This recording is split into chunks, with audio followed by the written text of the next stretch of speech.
We have this hostility to the external world because of the superstition, the myth, the absolutely unfounded theory that you yourself exist only inside your skin. Now, I want to propose another idea altogether. If you think that you are only inside your skin, you define yourself as one very complicated little curlicue, way out in space and way out in time. Billions of years ago, you were a big bang. But now you're a complicated human being. But so we define ourselves as being only that. And then we cut ourselves off and don't feel that we're still the Big Bang. But you are.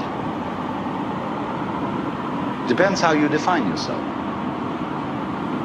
You are the Big Bang, the original force of the universe coming on as whoever you are. See, when I meet you, I see not just what you define yourself as, Mr. So-and-so, Miss So-and-so, Mrs. So-and-so. I see every one of you as the primordial energy of the universe coming on at me in this particular way.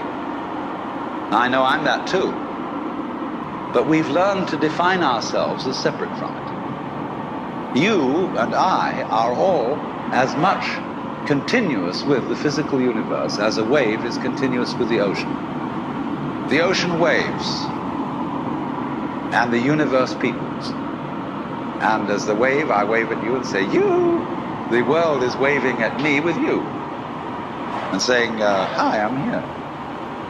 But the way we feel and sense our existence, being based on a myth that we are made, that we are parts, that we are things, our consciousness has been influenced so that each one of us does not feel that. We feel we have been hypnotized, literally hypnotized by social convention into feeling and sensing that we exist only inside our skins, that we are not the original bang, but just something out on the end of it.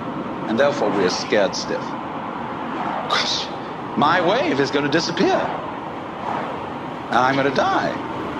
And that would be awful. You are a fluke. You are a separate event. And you run from the maternity ward to the crematorium, and that's it, baby. Now, why does anybody think that way? There's no reason to, because it isn't even scientific. It's just a myth. If there is any such thing at all as intelligence and love and beauty, well, you found it in other people. In other words, it exists in us as human beings. And as I said, if it is there in us, it is symptomatic of the scheme of things. We are as symptomatic of the scheme of things as the apples are symptomatic of the apple tree or the rose of the rose bush.